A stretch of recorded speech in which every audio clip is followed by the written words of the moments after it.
guys for joining us again. We're again day two, the Marquee Show, and we're blessed to have the great Mike Walters. Thank you, Mike. Honored. Thank you. Oh yes, honored and blessed. You know, we've been trying to connect for what, 3 or 4 shows? Yeah. Yep. And we finally made I'm it. finally here. Thanks for having me. Oh, Appreciate thank it. you. Now that I don't do my own podcast anymore, I miss these. It's good. Why don't you do it? You know, Joe and I did it for what, 5+ years? Yeah. It's a lot. It's just a lot of. It really is. It's a lot of content. It's a lot of creativity. It's a lot of time coming up with all that. So, we just, what was it? A little over a year ago, I think, right? We just decided to go, let's make it our last show. Let's hang it up. Yeah. Wow. But, so you guys are still rocking it. I love it. Yeah. Yes. Well, we're it's about a been year fun. and a half, 2 years in. All right. 2 years. So talk to me in 3 years. If you're still going strong, then you'll be at the PhD Hopefully, podcast we're doing level. something like Sirius XM or something. Oh, there you go. That's a good goal, for JG. DJs, Yeah. That would be cool. we may Hey, they have be- enough channels. They might as well give DJs one for podcasts. Oh, we can be like that new movie coming out when they were faking like they were on the moon. Well, fake like we're on the moon. Okay. Fake like we're on Sirius. All right. So, Just is that good? Am I too hot? Yeah. yeah, No, you're I'm warm. too short. He can't see it. Oh, I was blocking you. I'm sorry. So, are you speaking here, Mike? Or you? I am, yes. Thanks What for are you talking queuing that about up. this time? So tomorrow at 9 o'clock in the seminar room, it's a seminar called Lessons from My 35 Years in the Business, in the mobile DJ business. And I think the title is pretty self-explanatory. I'm basically, in an hour, I'm going to walk you through my 35-year career and try to provide as many nuggets and takeaways for the attendees as possible. I've delivered this seminar a couple times before, and I've gotten really, really good feedback. So I'm confident that anyone here at Marquee who can get up at 9, because that time slot can be unenviable sometimes. But it's you, so if they're going to get up and come thank out. you. I So, hope they are. yeah, I'd like to see it. Don't worry about that. We're doing an all-white party tonight. But anyway, so from the all-white party, we don't know. You know that's not a racial thing, right? It's what you're supposed to wear. Yes. I mean, when I first saw it, I was like, wow, KC's being pretty bold.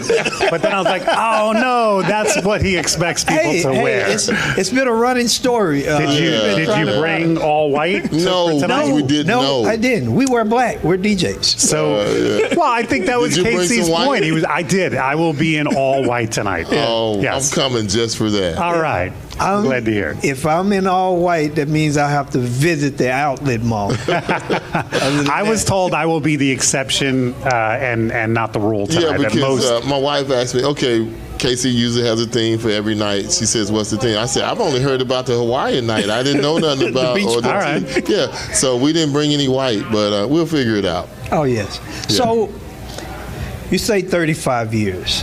How did you get into the DJ business? What brought you to this beautiful thing? And it is a beautiful thing, isn't it, Mike? Oh, what we I do, love it. we are privileged. So late 80s, I didn't know what I was going to do with my life and my career, and I actually went to broadcasting school because I thought I'd get into radio. And there was a company in northern Jersey called Star DJs that had this deal with Connecticut School of Broadcasting that they would come in and talk to us about the mobile DJ business. And I never even considered being a mobile DJ till they made this presentation. And I thought, oh, that sounds kind of cool. And I'll be honest with you, the first 3 or 4 years, I probably did this as just, let me do this for a while till I decide what I want to do with my life. And it wasn't until probably 4 or 5 years into it that I was like, maybe this is my career. Maybe I can actually make a living and make this a career. And I kind of never looked back. Can I butt in for a second? So what was the thing that made you think it could be a career move, or what turned it into not just fun and a job or survival to I can do this full time and make a good living? So the company that I started with, Star DJs, was a multi-op, which we all know what that means. That means they weren't just booking one DJ but multiple. And when I left them, that was the model I wanted to duplicate. I didn't want it to be just. I left them with a partner, and it wasn't just about he and I getting bookings, but growing some depth. And I started actively recruiting DJs and training them. And then once we got a pretty good roster, I started realizing, so I can make money on the weekends as a DJ, but I can also make money as a business owner. And I don't know. I don't think it was one specific thing that made me go, this could be, but it was a slow graduation of it. But I also, I started getting, because by this point I'm in my late 20s, and I realized, Mike, you have no other marketable skills. Like, this is all you really know how to do. So you might as well laser focus on this career, because it's too late to go back to college. It's too late to kind of start over. It's something, listen, they say if you find something you love, you never work a day in your life. I don't agree with that statement, because work is still work. Yeah. But I think we are blessed, like you said, to do something that we just enjoy the heck out of. Love, you know what I mean? Like, every weekend when I'm getting ready for my events, I'm like, it's a privilege. It's a privilege to be able to do this, especially the weddings. When a couple says, we want you to do the wedding, it's an honor. It really is. So do you limit yourself, or you just do everything that comes your way? That's a great question. Personally, I try to cap my schedule at 60 events a year. That for me is a hell of a number, Mike. Well, you know what's funny, JP? You talk to Big Daddy, he would go, "That's a month for him." You know what I mean? It's a number that works for me. Okay. I was doing well over 100 as I was building the company and getting Elite up and going. There were multiple years where I was doing 115, 108, and so 60 to me. And a number of years ago, I cut back even further than that. But I found I missed it. Okay. I like to be out there, pretty much every weekend rocking events. So will you do Thursday, Friday, Saturday, Sunday? I will. Yeah. I have a quadruple coming up in September. I'm like, how did I let myself get booked on a Thursday, Friday, Saturday, Sunday? But you know what? Monday morning when I go to the bank, it'll be a nice trip to the bank. Yes, it will. Yeah, and a lot of people don't. What drives us to do that? Because you build relationships with those couples, and you want to make sure they enjoy what they have. Right. And if they ask for you, how can you tell them? Exactly. It's hard to say no. It's hard to say no. Yeah. So go ahead. Do you predominantly just do weddings? Myself personally, as well as the company. Yeah, we do about 1,000 events a year, and like 700 of them are weddings. So predominantly, we're a wedding company. We do smaller sweet 16s, birthday parties, reunions, and the holidays. We do the holiday parties, but for the most part, and we market ourselves as a wedding DJ company. We're the wedding DJ experts of New Jersey, whatever you want to call it. Yeah. So like so many of us, we went through all of these different names. Did you have different names that you went through? You're talking about like a DJ? No, I never had a cool name. I've always been Mike Walter. The first company I started at, they already had a Magic Mike on staff. So that's probably the most common name for a DJ who's also named Mike. But I've always been Mike Walter. Okay. Yeah. And it always has worked for you, I would assume. Mike, I would argue, I don't think anybody books a DJ based on their clever name. So I don't know that a name really matters. It's to me, it's way more about your talent and your ability and rocking an event. I really don't think anybody. And it's funny because DJ Scribble is speaking in about an hour. Maybe his name, but you know what? I finished that point by saying no. Scribble would have been as successful as he is if his name was DJ Joe or whatever. You know what I mean? I don't think you need it. So I have to ask, because sometimes I do this with my DJs. I'll say, that name, especially doing weddings. Have you ever changed any of your DJ names or say that? I've never forced anybody to change their name. I've some suggestions? I've highly suggested it. But I'll be honest with you, the main reason I like to only have one DJ on staff with per first name, because this way if somebody calls and says, hey, we saw Mike at a wedding, it's not like, well, was it Mike Walter or Mike, you know what I mean? So I've had a Dan Fumosa DJing with us like 16, 17 years ago. And then a couple years ago, I met a Dan Muller, and I said, we're going to have to call you Daniel, because I don't want two Dans on staff. I wanted, you know what I mean? When a client calls and says, hey, we saw Daniel, I want to know that's Dan Muller. That was Daniel Muller, not Dan Fumosa. So that's the only reason I've really encouraged people to change names, just to avoid the whole, like, hey, we have 3 Joes on staff, so who did they say?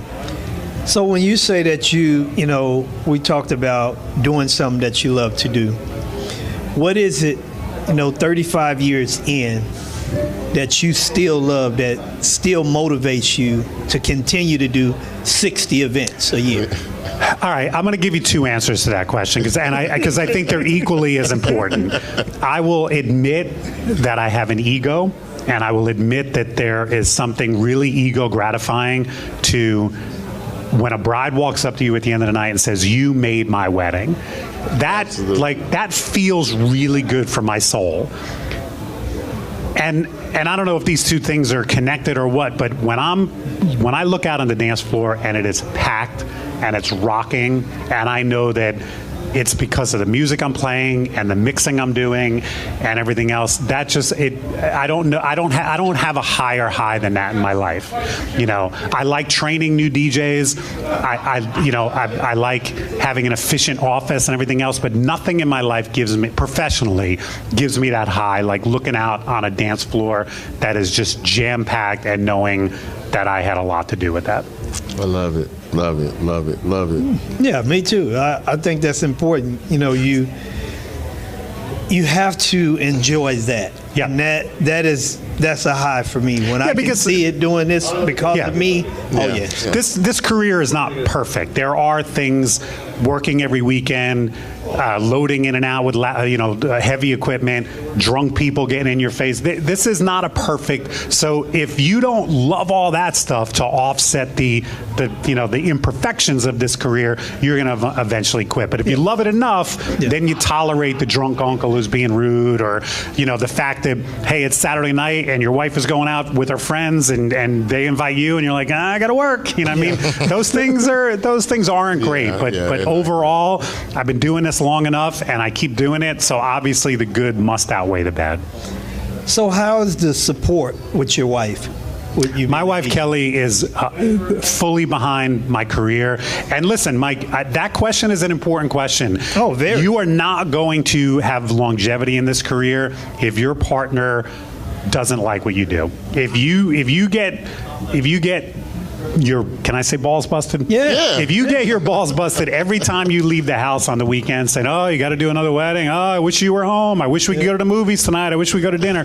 Exactly. And you're eventually going to start cutting back. And so you need a supportive spouse or partner because without that, this career is really difficult. Yeah. And you have to have that because for me, there's nothing like doing an event and I got all of this stress and worry from something else, and I can't focus. Right. Yeah. And I think we work in a business that requires focus. Yeah. Right.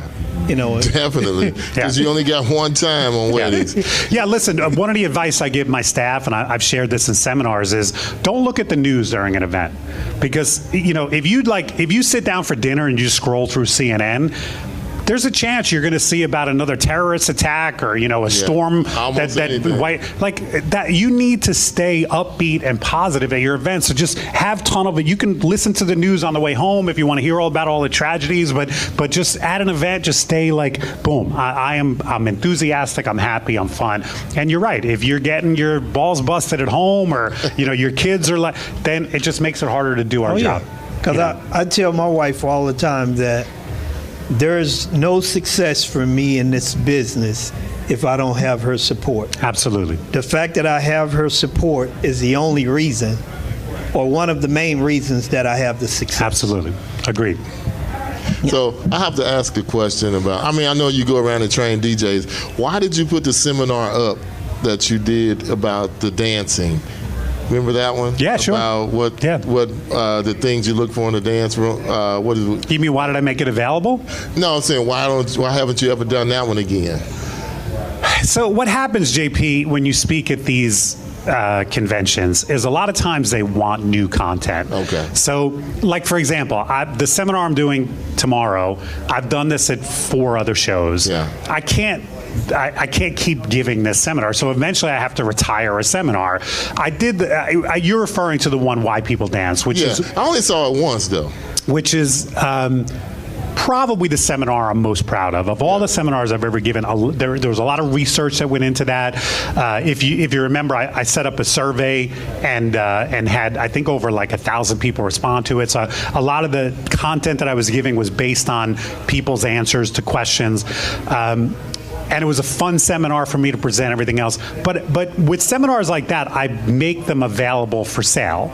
So can I do a little shameless plug here? Yeah. So my website is djmikewalter.com, and if you click, there's a seminar page there where you could purchase it for the whopping amount of $30. So for $30, yeah. So if you want to go back and relive I it, do. I've been saying I want or to if get somebody didn't have a chance to see it, wants to see it, you can purchase it for $30. It explains it to, I won't say perfection, but it really gives it a good. You could say perfection. You know, It's not wrong. you know, like he really explained it. Like you got your head barbers, your toe tap. You know, just so many different things that we see it, but we don't ever put a label on it or explain it. Have a good explain. So I thought that was one of your Thank you. better a great seminar. Yeah, listen, I would love it if I could continue doing this. Like, now I'm setting myself up for failure, but I'm assuming tomorrow when I do this seminar, it's going to be pretty damn smooth because this is the 4th time I've done this seminar. It should be smooth. Like, I put so much time and effort into rehearsing a seminar when I first presented and being polished and everything else. But then after that, each time you just have to brush up your notes and remind yourself. And I watched a video of me doing this seminar already, and then I've looked at my notes. So I'm assuming tomorrow. Now, hopefully, I don't get on stage and flub everything. But I'm assuming my presentation will be fairly smooth tomorrow because I've done it. So you'll be fine. So how did you get into this arena in regards to? So here's another story I'm going to tell tomorrow. I used to attend DJ Expo down in Atlantic City every year, but just simply as an attendee. And I'll give a nod to the guy who put this whole week together, KC Kokoris. Shout out to KC. I remember, shout out to KC. And I had the chance to tell this story with him in the room in Atlantic City. I vividly remember watching him do a seminar. And first of all, I thought his content was amazing. And then I said to myself after the seminar, hey, I'd like to go meet this guy. He seems like, but I couldn't get anywhere near him because every other DJ in the room wanted to meet him, give him his business card, shake his hand. Imagine that. And again, that spoke to my ego. I was like, hey, I'd like to be that guy. I'd like to be the guy up there delivering knowledge and then having everybody want to shake your hand afterwards. So I approached DJ Times and I said, hey, I'd like to do a seminar. They gave me an opportunity, and that was 26 years ago now, and that's how long I've been speaking on the circuit.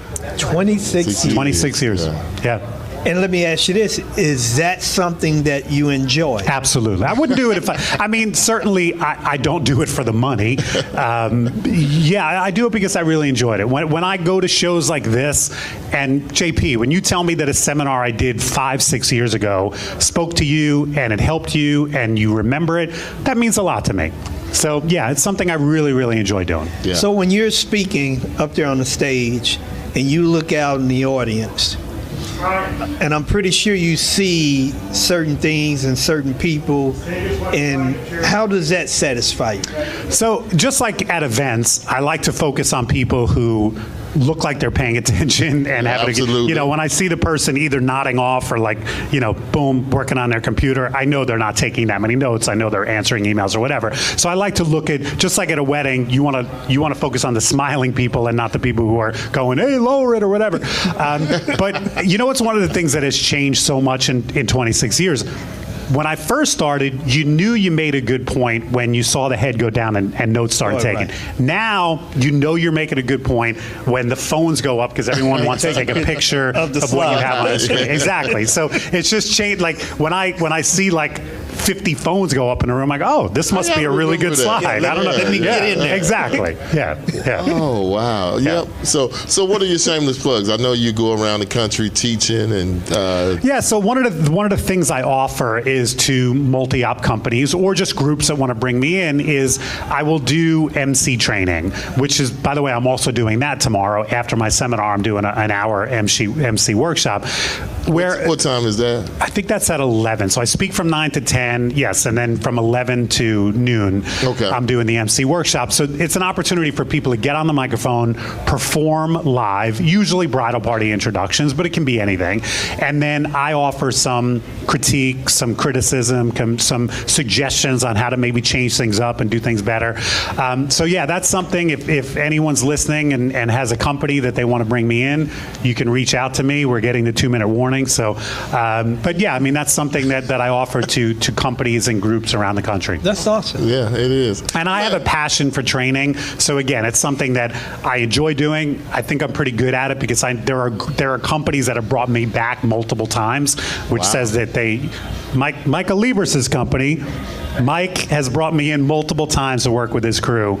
I know he's off camera right now, so you can't see him. But so that tells me that I must be. He's coming on the show. I must be pretty decent at what I do because they wouldn't have me back. You did Mary Nish's company. I did. Mary hired me last year. So I was out here from Midwest, and then she kept me on for a couple of days. See, that's when I got to get you. I got to catch you when you're in our area. So. Exactly. Yeah, it'll save you a little money because you don't have to pay for the travel. Because I've been thinking and contemplating. I mentioned it to my co-owner.